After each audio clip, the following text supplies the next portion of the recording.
Okay, I think we're live. Howdy, folks. How's everybody doing tonight? Well, last week Bob never showed up. This week we've got Bob, but guess what? My co-host Dano has decided not to show. Can you believe it, man? Can you believe what's going on? See what I have to deal with. No show Dano. The damn Dano. We do what we can here, though. Bob, how you doing, buddy? Good, good. Yeah, I finally figured out the time change. So, Yeah, that whole time zone thing. Canada really needs to tell its people about that. well, they do, but I used to come from a place that never changed. So, still getting Well. used to that whole thing. Well, see, I had put out a video after the fact. I'm sure you watched it, and we decided that we would blame Canada for it. But since you said Canada tells people, well, it's back on you, brother. You're gonna have to take one for the team now. Yep. Uh, let's see. Let's check out and see who we got watching so far. I see Ghost. What's up, man? And John Z. Where the hell have you been, John? I ain't seen you in forever. And on the gun channel side, let's see what we got going on over there right now. Just Ghost. Well, apparently the people on gun channels don't love us, Bob. Well, you know, they were a little worried I was going to be not wearing my shirt, but it's kind of getting cool up here. Yeah, well, damn, don't know where that came from. And we don't edit, so that sneeze is going to be there. It's kind of hard to cover it when it's live, anyway, huh? Yeah, well, that's true. So, Bob, what's been going on with you, buddy? What you been working on lately? Oh, just been kind of getting building a solar battery system for my RV, and trying to get the energy to crawl under there in the cold and change that gasket. But other than that, not a whole lot. Finally figured out Instagram, so yeah, if you want to follow me on Instagram, it's BikerBub 1959. BikerBub 1959. Now, I'm going to tell you how old I am, or out of touch, I should say. I didn't even know what Instagram was until about 2 o'clock this morning. It had to be explained to me. Well, yeah, it was G-Webs who told me about it. That was like, I think last year, and I went, oh, what a great idea. And I signed up, and then I forgot my password, and I couldn't figure out how to get back on. And yeah. Well, I'll go you one better than that. In 13, I actually signed up for Twitter. I knew I'd done it. I just put it in the back of my mind and forgot about it, apparently.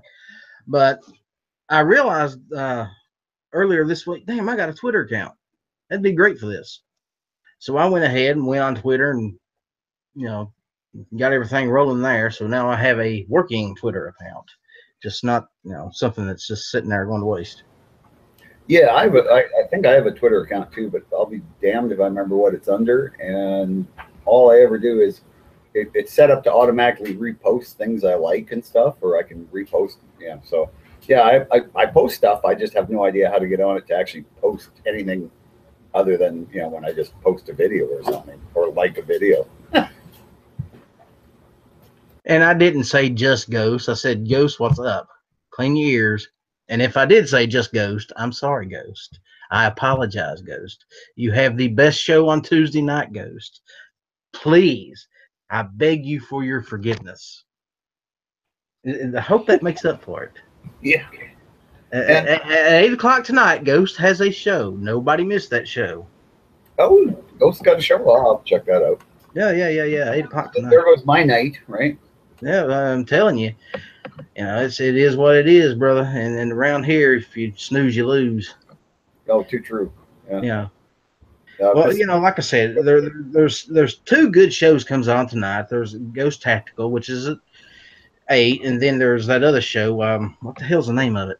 Hit or miss, yeah. Hit or miss Tuesday nights at 9. That's yeah. That's 9, yeah. Why don't we just call that show Tuesday nights at 9? Yeah. We don't need the hit or miss. I mean, really. Yeah, I think somebody would probably get a little upset if we didn't mention the hit or miss part. Yeah. I think. Yeah. Too.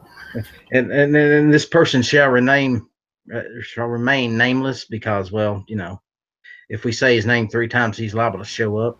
That's true. Yeah, Yeah. it's happened too many times. Ellis is just afraid ghosts would haunt him. Ghost already haunts me. What are you talking about? Ghost haunts everybody. Hang on, I gotta get a beer here. I just ran out. Dang. See, this is what I tell people about being prepared for the show before they get on the show. Damn it. Well, anyway. He's getting a beer. I'm having a drink of water. It's not like I had to go far. I got a fridge like 5 feet away from me here in my new bunker. But you know what they say, don't you, Bob? If you ain't got enough for everybody. I got enough in there probably for everybody who's watching. Well, there ain't but 6 people watching right now, so. Yeah. It's like, there you go, guys. 1 6-pack and you're good. What kind of beer is that? It's polar bear beer. You see it's got polar bear on it? Yeah. So oh, cool. It's about light. I gotta watch my figure. I don't want to start looking like, a dumpling or Dano. So that's the Canadian version. That's the Canadian version of Coors, apparently. No, live from the side of the road, somewhere in Illinois. It's just Dano, just for you, Bob. Hey, Dano. Yeah, Dano just showed up. Damn late Dano. That's what we're gonna have to call him from now on. Hey, Dano. Oh, I love it. Yeah. Hey, look what I go through to be on this. If we call it a show or a get together or whatever we're calling it, it's a show. I'm here. Yeah, the show. What the hell? Even my co-host. Look at this. I let him come on do the public service announcements, and he won't even call my show a show. All right, I love what's going on out in the chat. Dano love equals get fingered.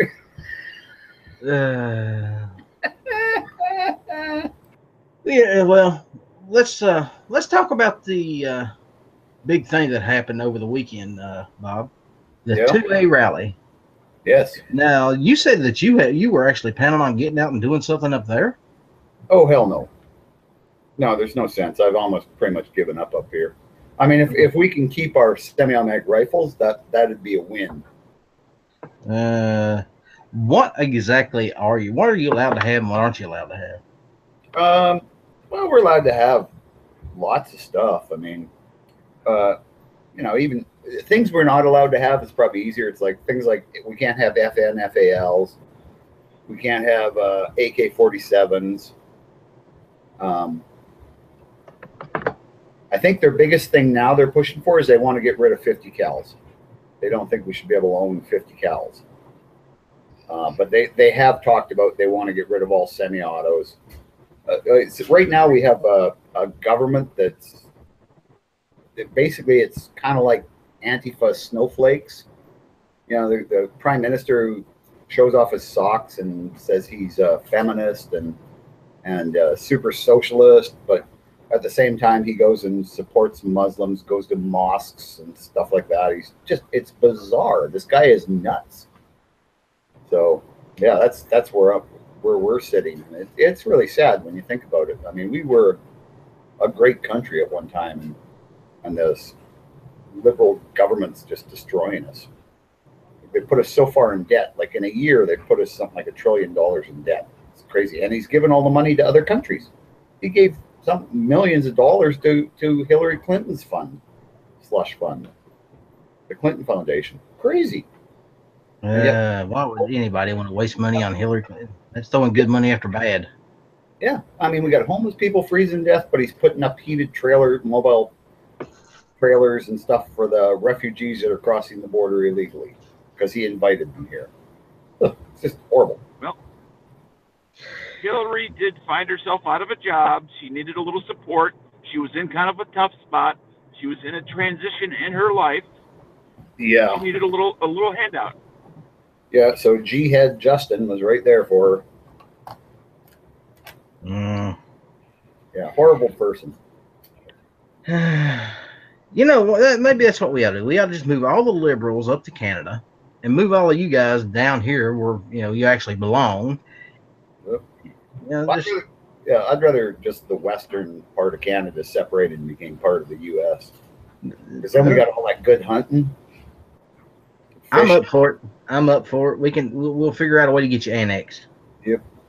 Oh, the hunting, the fishing, plus you get a northern seaport if you take Manitoba, because they have a thing called Hudson Bay up there, and it actually gives you access to the ocean from the middle of the country, basically.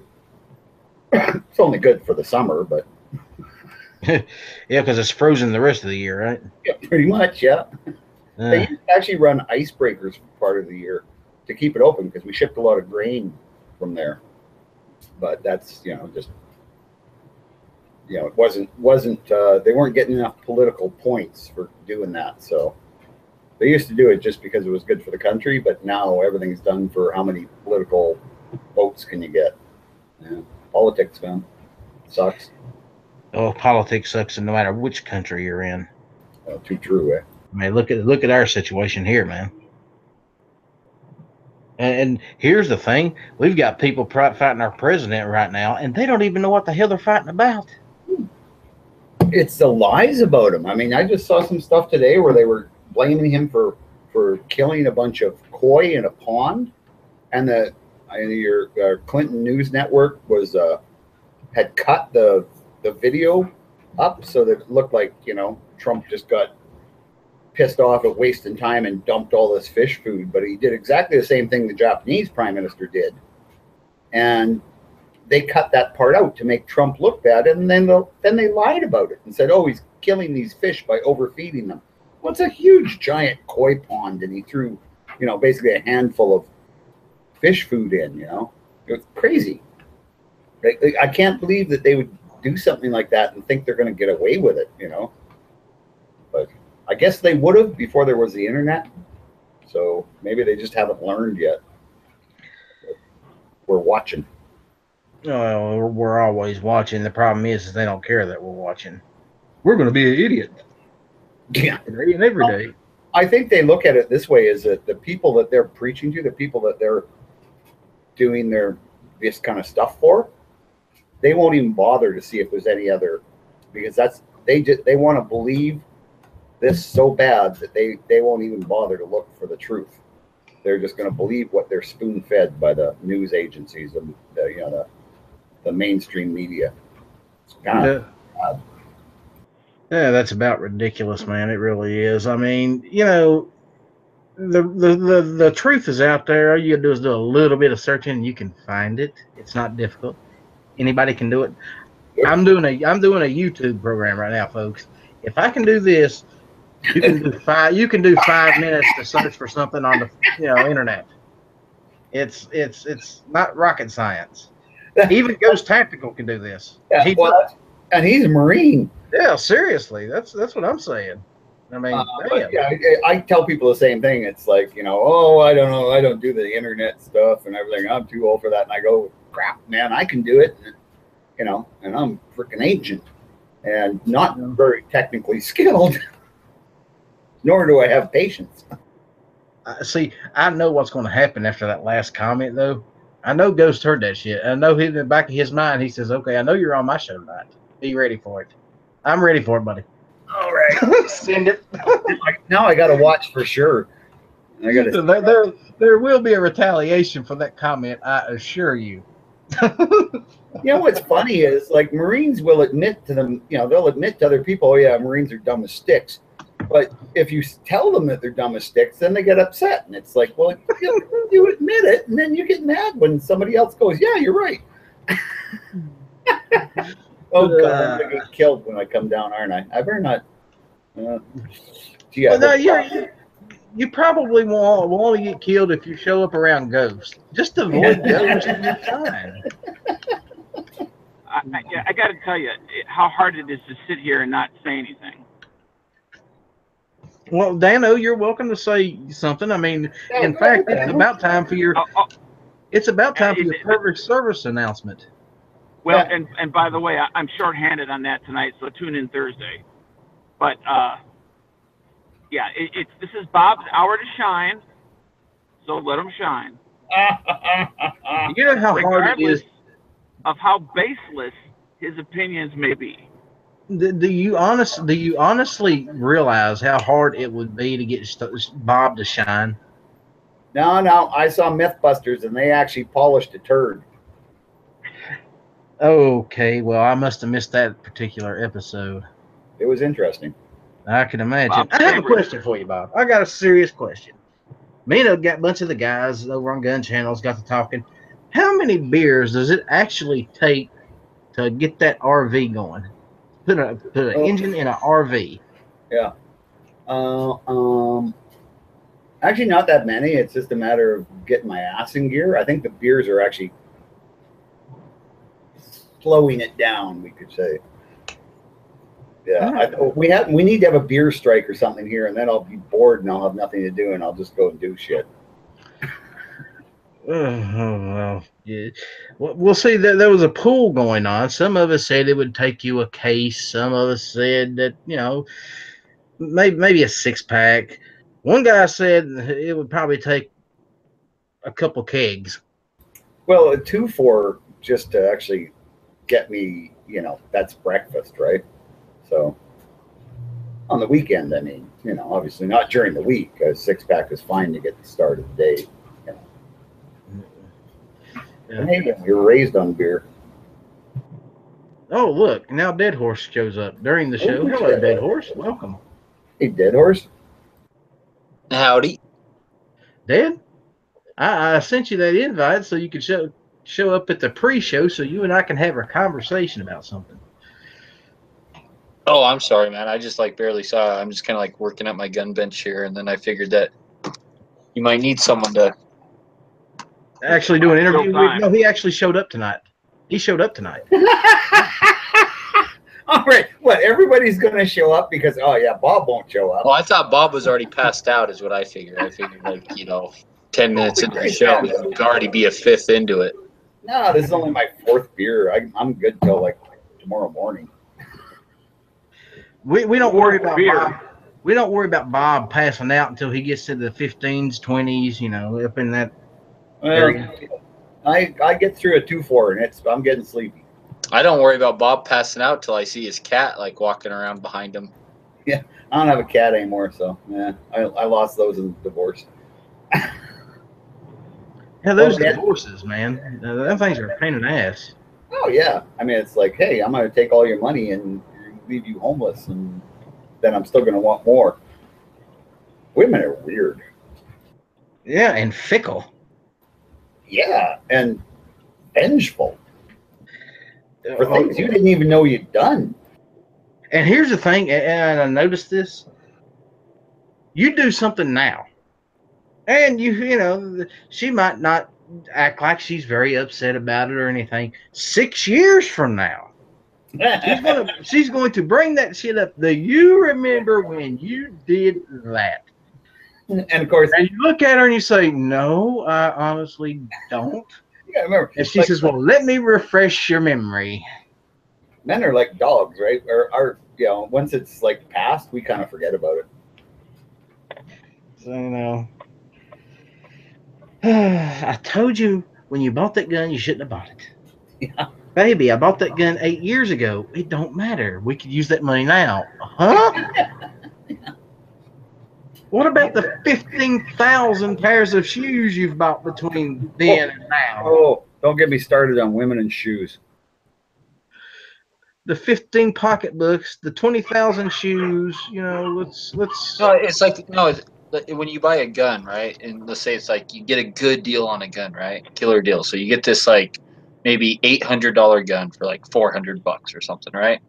And then you shoot it, you enjoy it, then you want something else, so you turn around and sell it, and you sell it for $700.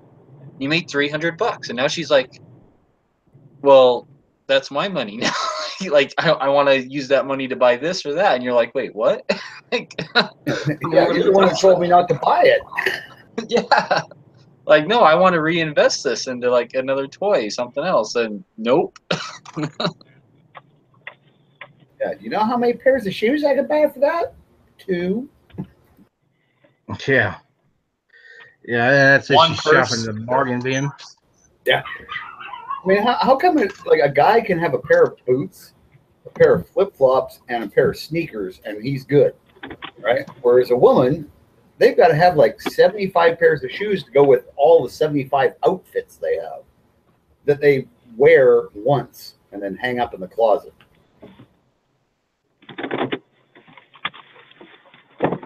Makes no sense. Well, here's the thing. If we bought guns like they bought shoes, people would think we were absolutely out of our freaking minds. Yeah. Yeah, that's the thing is, you buy 20 or 30 guns and people act like you're crazy, but they can have 100 pairs of shoes and people just think that's normal. Or video games, or like Coca-Cola collectibles, or like all sorts of. I mean, just yeah. Why people collect all sorts of things, but somehow if it's guns, you're somehow like a nut or crazy or something. Yep. This doesn't. But like all those worthless Coca-Cola things you got in your house, like what are those going to do for you? Yeah, exactly. You can't even take those out and shoot them. Like all you can do is just look at them. Well, I'll tell you something about some of those worthless Coca-Cola things. Some of those worthless Coca-Cola things are worth hundreds of dollars. I know. I've seen like Coca-Cola bottles from like the 20s and stuff sell for like $100 and each, and just incredible stuff like that. As well as Coke machines and stuff like that. Sure, but that's a serious collector. Women buy stuff that that gets sent to them in the mail, and then they just end up with a whole cabinet full of tacky shit. Don't ever let your women shop for clothes online. I'll give you that hint right now, because the shit they get will never fit right. They'll never quite like it, and then they won't return it, and then and they never wear it, and it's literally like they were throwing money out the fucking shit. Like, make them go to the store and try that shit out. Yep. Unless it's one of those special online shops, then it doesn't matter how well it fits; it isn't going to be on that long. Well, see, the problem with actually going to the store with them is this. You have to go with them. That means you have to wait. Maybe it's just me, but I get a little strange sitting in front of a woman's dressing room and waiting on her. It's just First on your lap. Unless there's another woman there that's a few numbers higher than the lady you're with. Oh, that's just creepy, Dano. Only Dano would think about this. Dude. I know. And what's next, Dano? You're going to be dropping stuff on the floor so you can bend over to pick it up and see if you can see. I mean, I'm sure I'm the only guy that happens to go out there and notice attractive women. Well, all of us don't drop our phone on the floor so we can bend over to pick it up. Holy cow, man. Well, I didn't say to use your selfie stick with a mirror on it to look underneath the... Is that what they're doing nowadays? Is like setting the timer on their camera for like 5 seconds and then throwing it on the floor? According to Dano. This is supposed to be a PG program. And it's quickly going into R. Oh, you didn't tell me that at the start, man. Daggone. Well, it's okay. It's okay. We can, let's just not get into the X-rated stuff. Dano. Yes, dear. Oh. Dude, I'd be really worried if he's calling you dear. We're not going there. We're just going to stay away from that one. Oh, we chased Dano away. You better come back. Hopefully, he just found a dead spot. Yeah. Maybe he found a dead spot next to a dead horse. Who knows? Yep. I got this from Ghost just now. Ellis, I thought that this was supposed to be an interview. Well, Ghost, here's the thing. I have noticed that things don't always go according to plan, especially on this show, especially when we're dealing with Bob. Hey, wait a minute. I haven't been doing anything. It's Dano came in and started talking about selfie sticks and dressing rooms. Well, Yeah, but you're the one that came up with the idea of putting a mirror on it. No, Why would you come up Dead with Horse. that? That was Dead Horse. That wasn't me. Was it? Oh yeah, it was Dead Horse. Dead Horse, what the hell's wrong with you, buddy? No, my idea was the timer on the phone, man. Get it right. That was my only idea. Oh, it was Dano was the mirror. Yeah. Boy, this has turned into one hell of an interview, ladies and gentlemen. What? Okay, like every time you buy like a new attachment, like anything for your gun, pretty much, it comes with like its own little Allen wrench. What the Yes. hell are you supposed to do with all those Allen wrenches? I literally have right here on my gun bench, literally over 100 Allen wrenches, You know and they're what? most of them are all like the same sizes. Here's a cool idea, Dead Horse. Cut the bend off on them, and then you can chuck them in your drill. That works really slick. Nah. And then you've got an Allen bit for your drill. No. Yeah, see, that's cool, but I wouldn't use that for guns though. Like I wouldn't. Well, no, you wouldn't just use them all. See, Assemble this is furniture. what you do with them. You take them all, you put them all in a smelting pot, and you melt them down.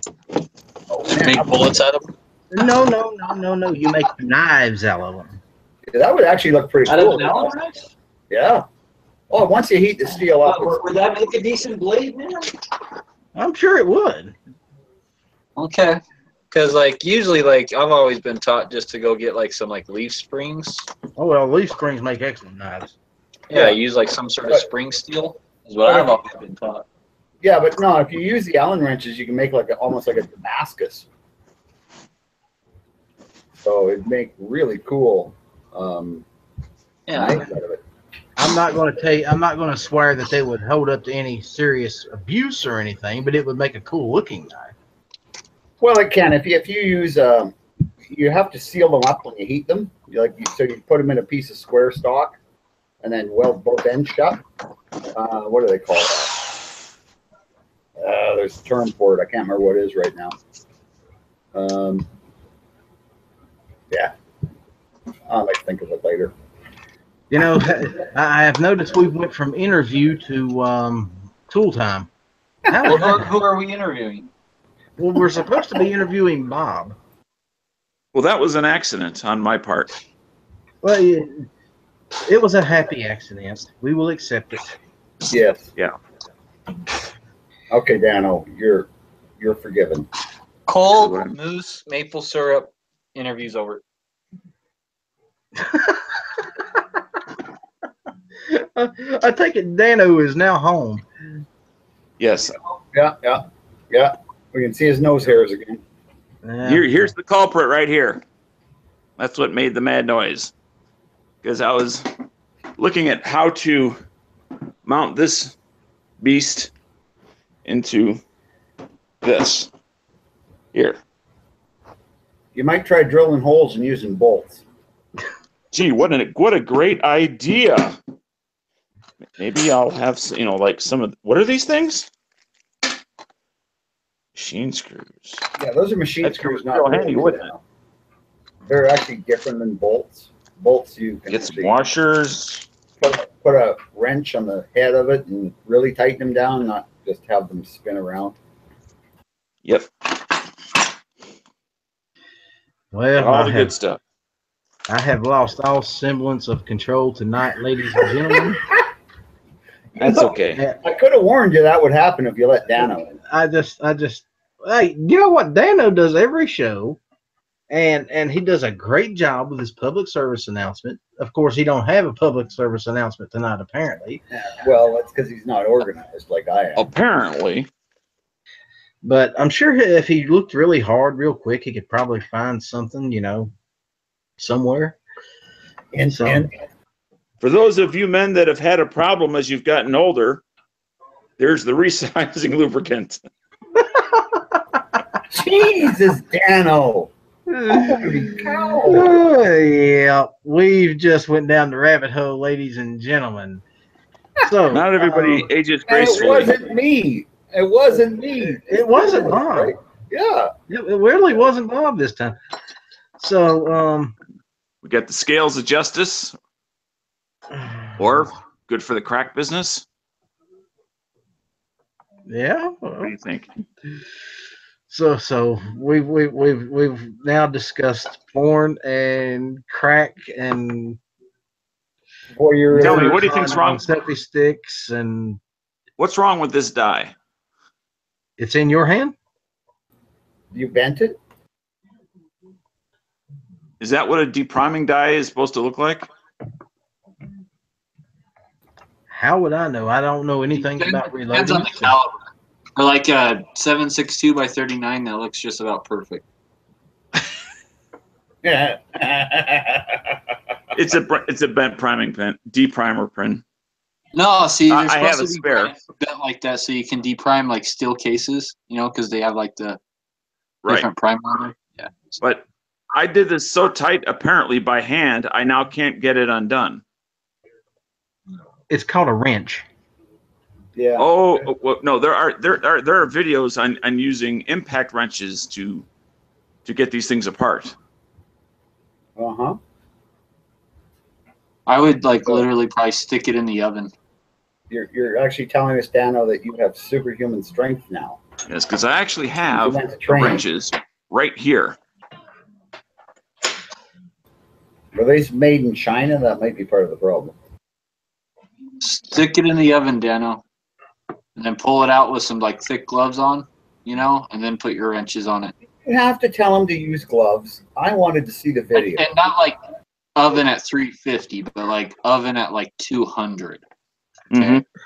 And stick it in there for like only like 20 minutes, man. Like, you know, and then pull it out, and then it'll come right off.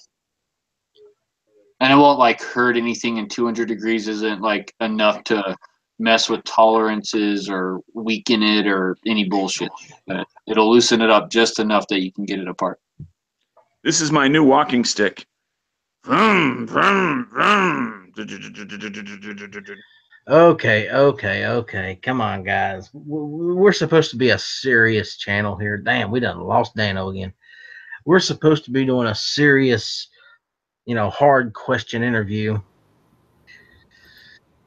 Oh, nobody said anything about hard questions. Well, 1 + 1 is what, Bob? Depends what country you're in. Are we talking metric, or are we talking standard or English? Okay. Let's make it easy. Let's make it easy for you. 1 beer plus another beer equals how many beers, Bob? Not enough. Not enough. Good answer. Keeps kicking me out of this. Well, it ain't me, brother. I kind of like having you around, but it's, I'm getting an impression. You're getting Google food. Yeah. You're getting an impression all right, Daniel. Google is ninjaing you. Oh, Lord. Well, I think tonight's show should have been called Hit or Miss, because I'm not sure which way we're going at this point. Guys in the chat, I got a question for you. I got a question for the audience. If this show was hit or miss, which one would you say it was tonight, a hit or a miss? Okay, well, let's get back on track with the interview with Bob. So, Bob, would you please explain why to us that the Browning High Power isn't as good as a 1911? Would you explain that whole thing to us? Well, actually, if you're saying why it isn't as good as 1911, I can't explain that because that's not actually a fact. The fact is the Browning High Power is a far superior firearm. It's got much larger capacity. It's much more reliable. It's much simpler to take apart and clean. It's just all around a better gun. So that question is nonsensical. I'd still rather have the 1911. Okay, well, I'll debate it. That's kind of a debate on whether it's more reliable. And as far as the capacity, well, you got to have that kind of capacity when you're shooting a weak 9mm. It also comes in 40. Still, it's not a 45, is it? No. No, it's faster and gives more penetration and more stopping power. See, here's the thing about the 40. It's for people who's gender confused. So Just gonna leave that right there.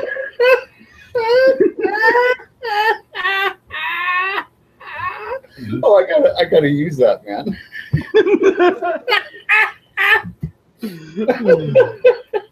Oh, that's perfect. If you're trans, you gotta shoot 40. Because, 9's for girls and 45's for men. I love that. Hey, it is what it is. But here, honestly, seriously, I own a 9mm and I love my little 9mm. I also love my 45, and I have no problems with 40 calibers. Yeah, I've shot lots of 45. I don't mind. I just, as far as for cost and stuff like that, it's just 45 is a little more expensive, and I don't like the small capacity on the standard 1911s. Some of the large capacity ones, that's fine, but you don't need it. People aren't that tough that you can't stop them with a 9. I mean, shit, you can stop them with 20. You can stop them with a sharp stick. So. Or we can just take your boots off. That's Or you can I can just kick my boots off, and that pretty much ends everything. Now that's overkill right there, though. It's like I said, and A lot of collateral damage. Me and poor Spaggy's traveling across the country with you in your motorhome there, so make sure you keep your boots on, unless something terrible happens and you have to take them off. It's that last alternative. It's kind of like my hand grenade gear shift knob. We're getting attacked by a horde of zombies, or werewolves are coming after us, or something. Didn't Bob just buy a new gun, something like a SIG? And didn't I hear him saying something like how much better a SIG is than the Browning? Oh, no. I never said that. I said for a carry gun that's going to get all beat up and banged up and, just be basically your utilitarian tool, yeah, that SIG's better because who cares? It's a SIG. But a Browning high power, because it's such a classic firearm, it's like, would you drive your classic muscle car every day? Or would you drive your Honda Civic? If you had both of them, I mean, you save the good gun for, or the good car for those special occasions, and you use that beater for everything else. So you're saying that a SIG is a beater gun? But yeah, it's plastic and everything. It's it's half plastic, and yeah. Well, it is SIG's cheapest gun. It's the SIG P250, right? So it is like their budget model, right? It's the double action version of the 320, and you can pick them up for about $250. So they are beater guns, man. But they're a good beater gun. They are. Well, yeah, it's not like you're carrying a high point. Well, the only person I know that carries a high point is Ghost, but that's beside the point. Does he really carry a high point? No. Are you sure? Fuck, I'd carry a high point, man. I would carry a high point. Well, I mean, that's all I had. That's all I could afford. If Yeah. Ghost has MPs and if I turned 21 and I worked at Foot Locker or some shit and had some shitty job like making minimum wage somewhere, and had bills and shit, and was like, I need a gun. High point. I'd be going through all the pawn shops and looking for a good 357 revolver in that case, because you can pick them up for cheap that are used in little scuffed up. Not anymore, Bob. You can't pick a good 357 revolver up cheap anymore. I'm talking when I was younger. Oh. Wait a minute. There was no guns when you was young. When I was in my 20s, I could pick up a good used Colt 45 that had been, had the barrel cut down. And, you got good stopping power. And wait, Bob, stop lying to these people. When you was in your 20s, the dinosaurs were still walking around. With no guns back then. There's dinosaurs. Okay, yeah. Not very many, anyway. You were a kid when the first dinosaur took a shit. So. Hell no, they were dying out already by then. Okay, right. We can almost harvest them all. Oh Lord. Well, ladies and gentlemen, it's we're going to turn it over to y'all. Y'all have any questions for anybody here? Me, Bob, Dead Horse. I mean, I got a question for Bob, for Bobby Boy there. Yo. So, Bob, end of the world situation. Canada has fallen. You know, like North Korea invades Canada. What's your go-to rifle, man? Like, what is it? It has to be my VZ58. Yeah. Yeah, is that your like go-to rifle? That like, is that your ideal rifle, or like, let's say if you could own something else, like like a real gun, like an AR-15, like, would you rather have that? No, I'd rather have the VZ. Number one, and the most important thing is it uses the same ammo as the enemy. North Koreans do use 7.62 by 3.9. Number two, it's got more punch. It's got more put down power, and I know the gun intimately. I know how well it shoots. I know, it outshoots the AK-47. Not minute of angle. It does outshoot the AR-15, but I mean, it's also not shooting gopher round. And you gotta remember, these North Koreans are probably going to be wearing pretty heavy winter coats when they get here because they're used to cold weather. And same problem the Allied troops in Korea in the Korean War had was with the M1 carbine, right? Didn't have the punch. The 30-06 punch right through, but 30 carbine, man, they were pumping rounds into guys, and it wasn't putting them down. Well, that was more of a problem. That wasn't because of how powerful the round was. It was more of the ballistics of the round. It was just punching holes. It wasn't tumbling or anything. Right, but I mean, 7.62 by 3.9, you don't have to worry about it. I mean, I got lots of. See, I would be, of course, a insurgent, so I don't have to follow the rules and shoot metal jackets. I'm shooting soft points. I got a shit pile of them. But yeah, no, it would be because number one, they're very common here among the civilians. The VZs are that's our AK, right? Now our military does use a 223, but those military uses ARs. They know what's up. They're like, oh, we got to use something decent. Well, no, we used something that same reason you guys did, right? It was the ammo. You could carry a lot more of it. But I'd rather carry 100 less rounds and have a round that's going to put somebody down every round, rather than something that's going to take 5. So, Bob, what kind of hunting do you do up there? I know you talk about hunting a lot. What do you hunt? I haven't hunted in years. I've just gotten too old to do it on my own. But yeah, I've hunted moose, elk, caribou. So mostly larger game, like deer. I'm not crazy about venison, and like our deer here, they're not bad size. They're like mule deer, so 400 pound kind of thing. Probably big for southern states and that, but up here they're just kind of small. To when you're used to shooting moose and elk and stuff. So yeah, I mostly like to hunt the larger game. Although as far as predator game, I've had to hunt cougar and bear. Mostly because on the ranch you have to take care of the predators. A lot of coyote.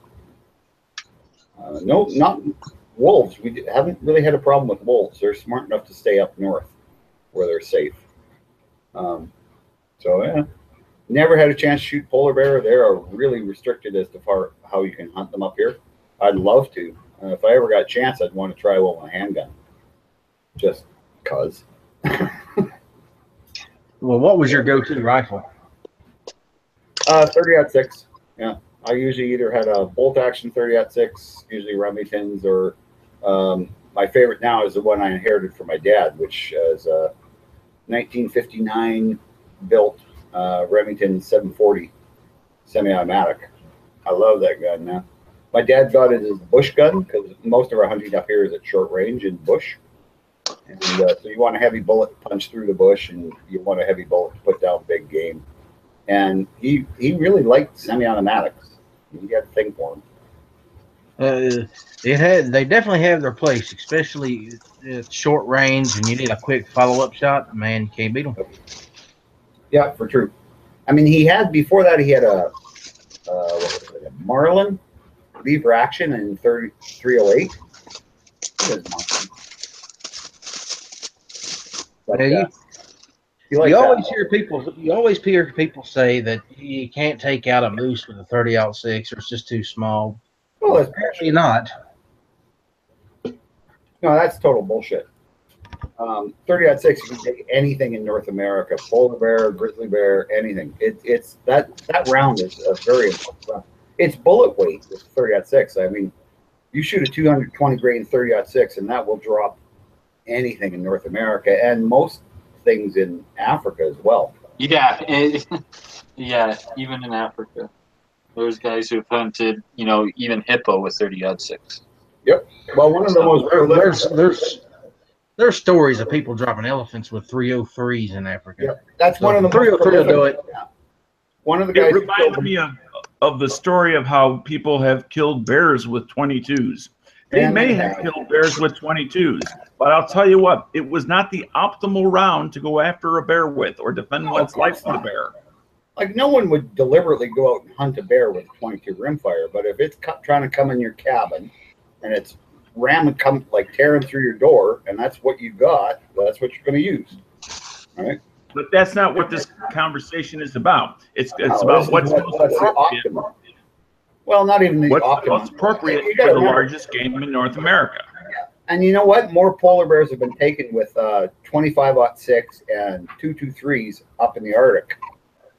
Those guys, 22 Hornets, they'll take a polar bear with. The Innu, right? They don't care about rounds. They like to have stuff that's cheap. So are you saying that little gopher gun that you put down all the time suddenly is a polar bear killer? Oh, it'll kill them. It just takes a while, and you got to let the dogs, surround them, and then you just put rounds into them until you get one in its head and drop it. But it's not ideal. Like, if we're talking ideal, I want a 500. I want a 50 if it's not ideal to take down a polar bear. I would like, as a sporting thing, to take a polar bear with a 44 Magnum handgun, just to be sporting and give them a chance. But I like to solo hunt. I like to give everything a chance. I mean, I hunted with single shots for the longest time. I loved a single shot rifle. Like, as far as When you go after an animal evening the plane firearm, there is no sporting chance about it. A firearm is the ultimate equalizer. No, it is, because when you're hunting deer or anything and you've got a single shot, whether you're shooting black powder or whatever, and you're trying to stalk a deer in the bush, that deer has every advantage on you as far as senses. So, and if it it really depends on how you hunt, man, because like if I can set up a deadfall, right?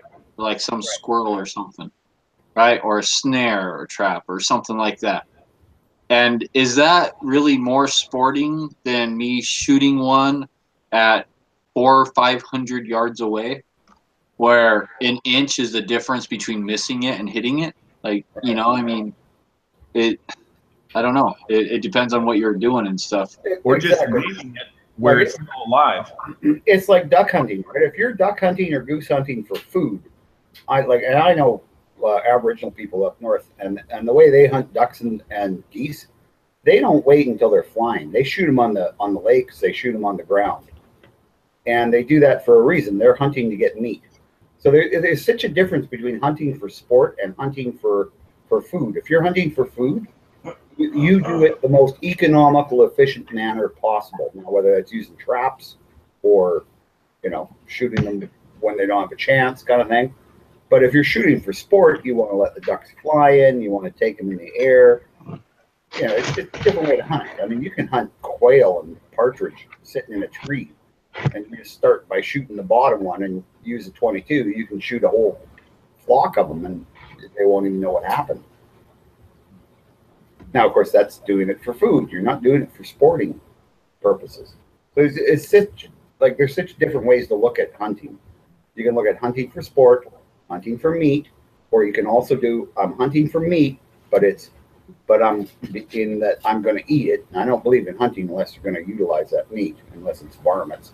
But if you're going to hunt and make it sporting, then yeah, you might want to give yourself some handicaps. You're not going to give yourself the ultimate super duper long range and sit up in a tree stand and just wait for the animal to come to a bait station or something.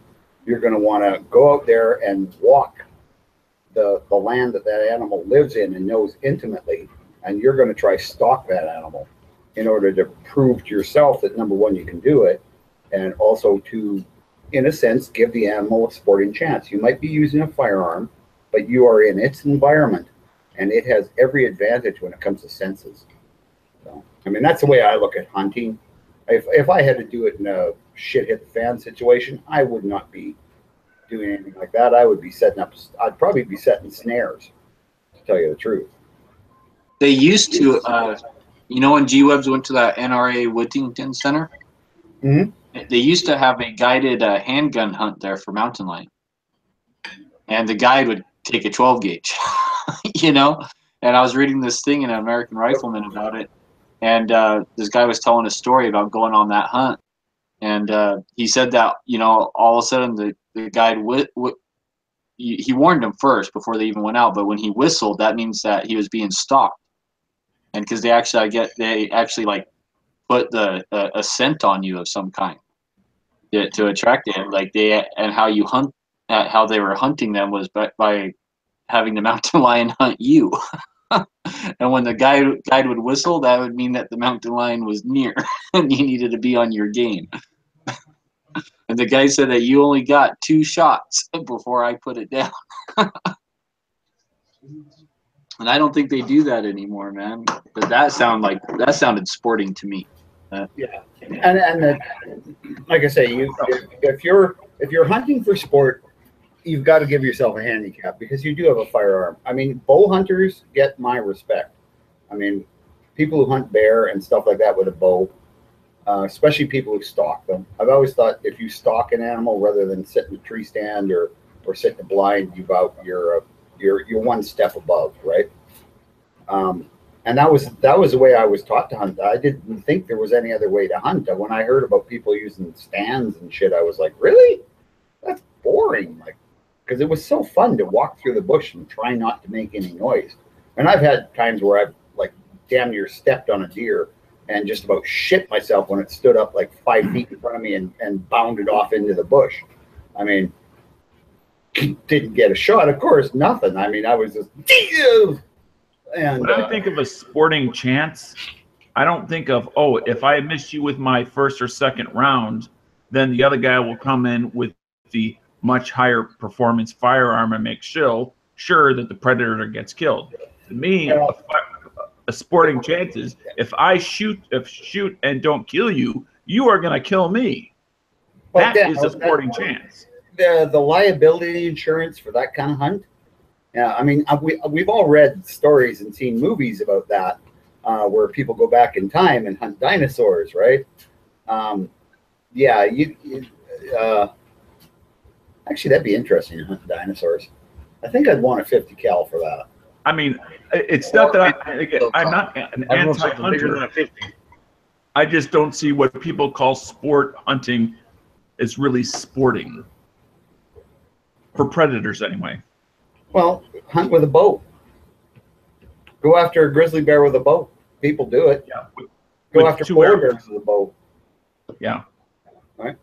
That if you don't consider that sporting, then yeah, with 2 arrows, yeah, I would consider that sporting. Tightrope walk over a volcano. It's just they're calling something sporting when the hunter still has the huge advantage. It's how you do it, Dano. I mean, that's what I'm saying. Is there's different versions of sporting hunting. I mean, the example of hunting the cougar is a good example of what I mean. That's, to me, is not sporting hunting. I like hunting cougars. Well, I used to when I was younger, but that was mostly in the city. And four-legged kind.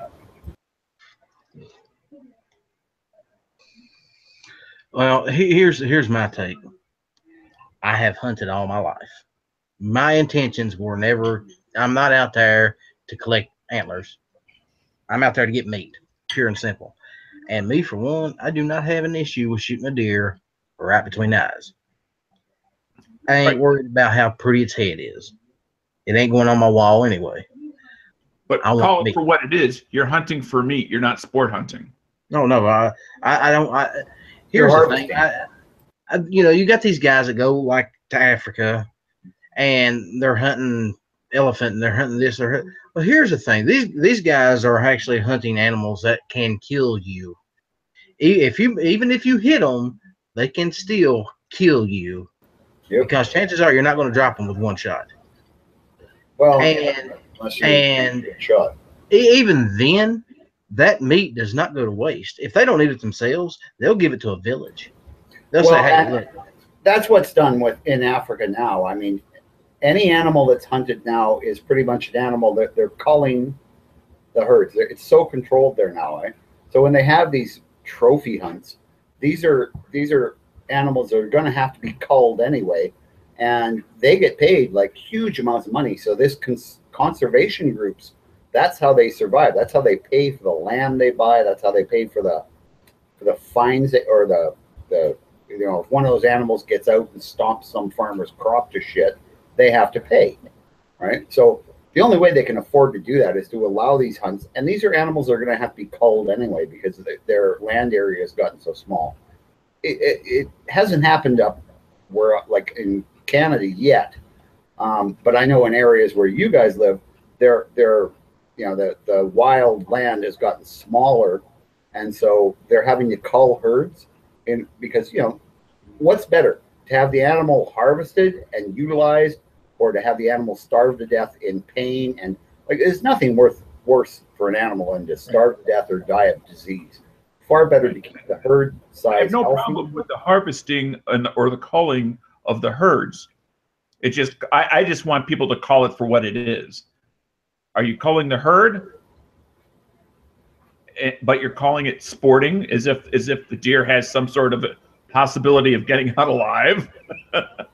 Well, and that's no, why you're going to take meat from the herd. That's what you're going to do. There's different versions of hunting, though. I mean, if you go where I used to hunt when I was younger, and you're up in the northern bush, and you're walking through bush that's thick, and you might be lucky to see 50, 60 feet, if you're lucky, and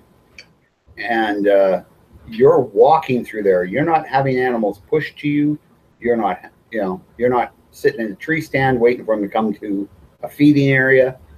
To me, that's real hunting, and that's what I like to do. But because we had such a huge amount of game up here, it was a viable way to harvest game, as well as you got some exercise. You were out in nature, so it was a win-win. But everybody can't do that. For some people, I mean, the only way they can get any hunting is to go to a fenced-in game reserve, and I wouldn't do it. But for some people, that may be the only chance they ever get. Now, that animal is harvested, but it's a controlled. So, I mean, it's not like you're wiping out species by doing this. So I don't, I'm not against it, but to me, it wouldn't be for me. And for, a lot of people, it wouldn't be for them. But, hey, Clover just said something here. He said, predator hunting is not about sport. It's about eradication to protect and preserve other things. And I can agree with that fully. Here in South Carolina, we've got the same problem they got in Texas. Maybe not as bad, but there's wild hogs everywhere. And they kill these things, 10, 15 at a time just to get the numbers down low enough to where we can deal with them. But it's a constant fight. You just that's just not something that you're going to be able to deal with in a single season. That's why it's an open season for them here. Yeah, it is open season on feral hogs up here. Coyotes are a problem. Now, some people say, well, if you shoot more of them, they just breed more, which is something coyotes do. Coyotes and feral hogs are the only two species that I know of that are actually expanding their range.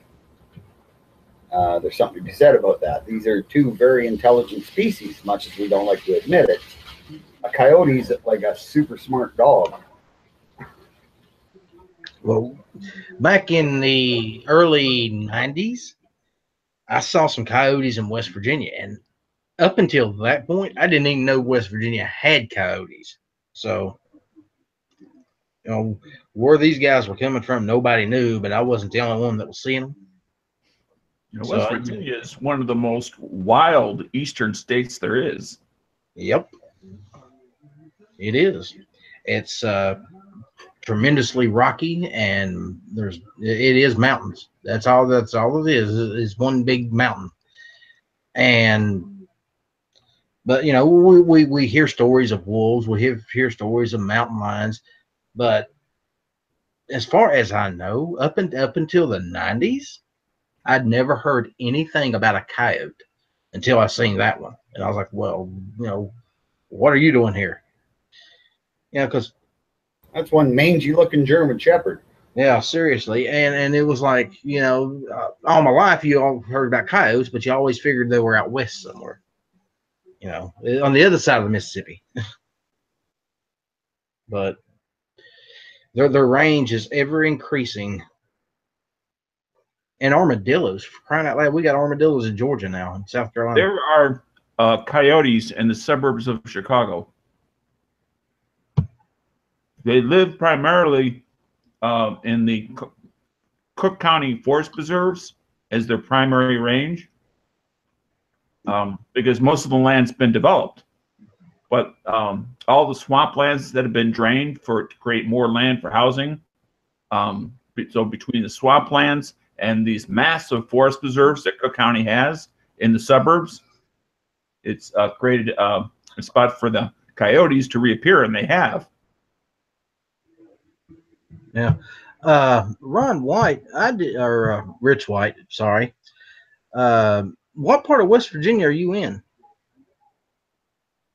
Because I was born and raised in McDowell County.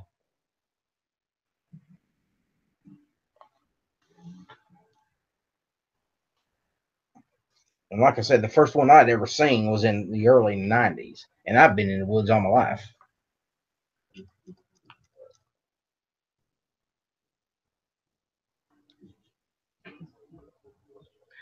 And ladies and gentlemen, Bob said he would be right back. He had to use the ladies' room, so to speak. Now, this has been an interesting show tonight. Let's see here.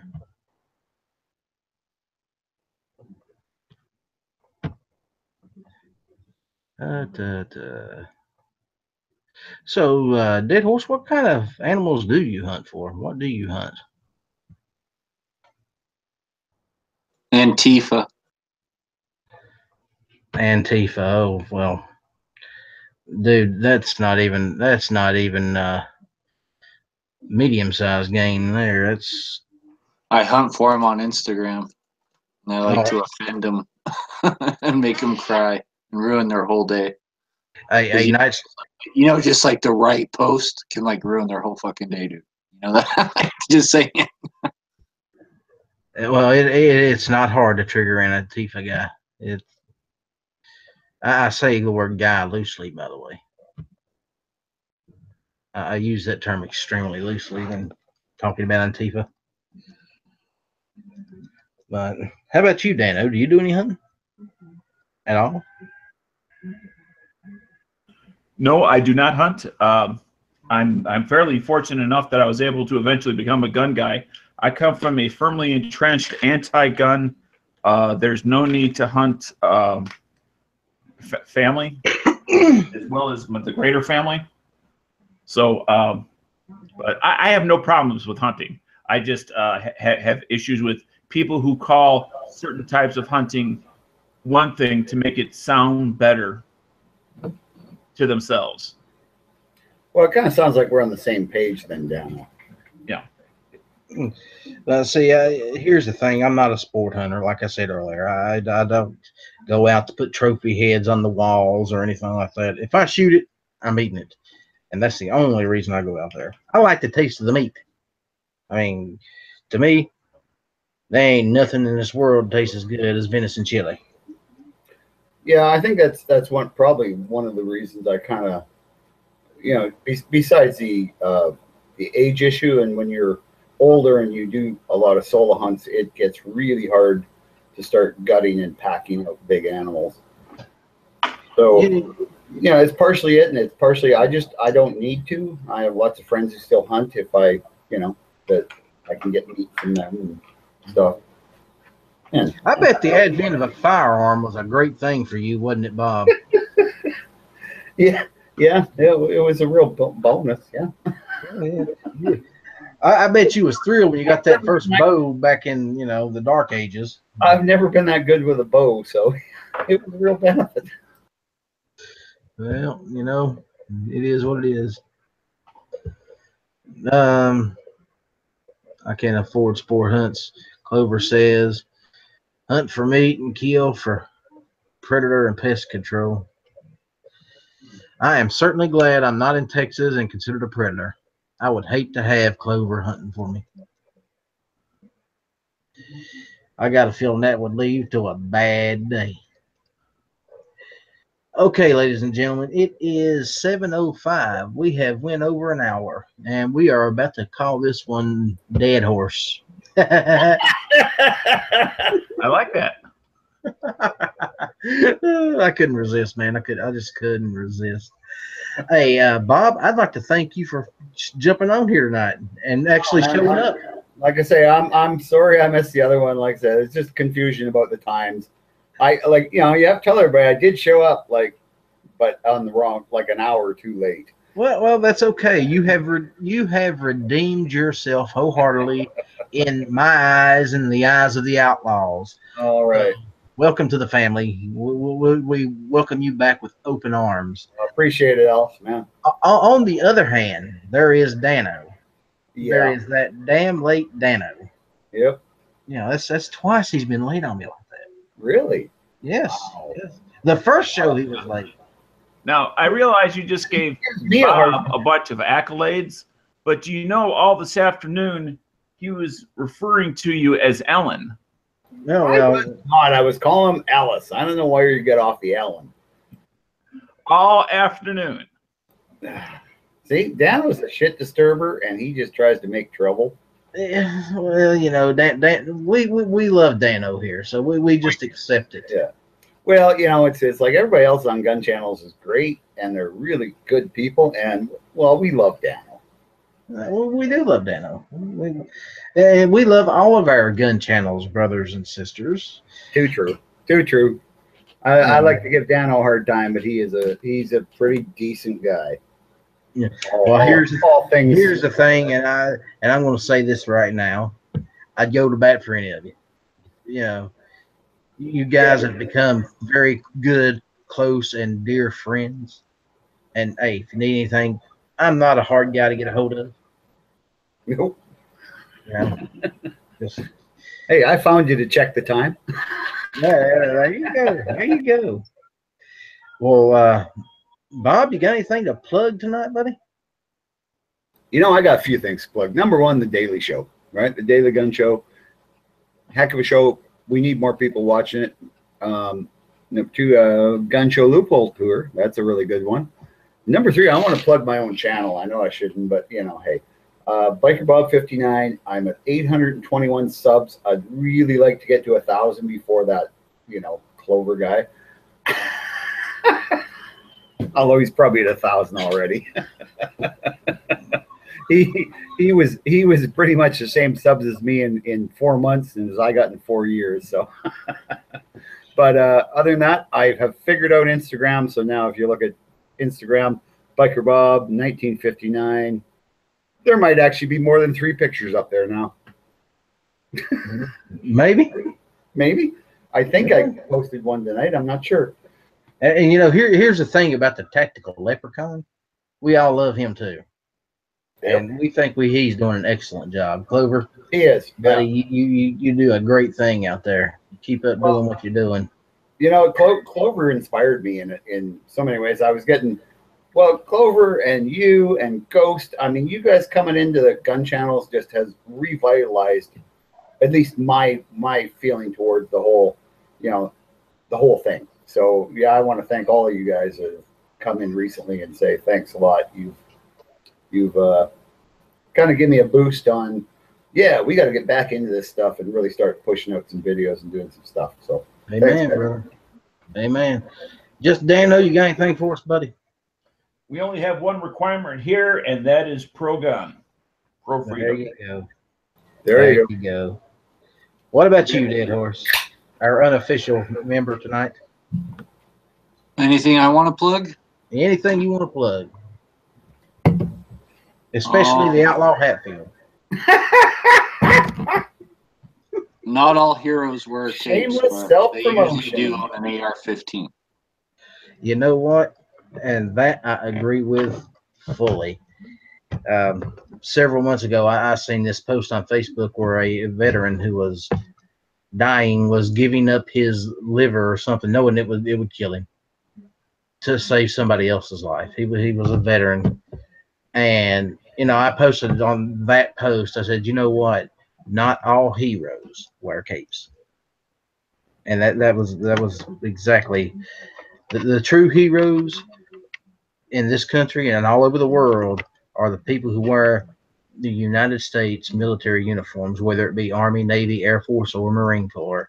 And yes, Ghost, I am talking about and to you, my friend. And it don't matter what role they play. If they're in our military, they are a hero. They could be a cook in behind the lines, or they could be a guy on the front line. They're just as much a hero, period. Because it takes one to be together. Most people who put their lives on hold in order to serve the military are heroes. That's a service to your country. Yep. Well, ladies and gentlemen, the only thing I've got is a show coming up Thursday at 8 o'clock. I'm supposed to have a guy by the name of James from New Bern Arms in Alcoa, Tennessee. He owns a little gun shop there. I've met the man. I've talked with him. He's a good guy. It's a good little shop. We'll see what's going on there. Remember, Ghost Tactical tonight at 8 and Hit or Miss is tonight at 9. Watch both of them. They should both be pretty good shows. Y'all have a good night.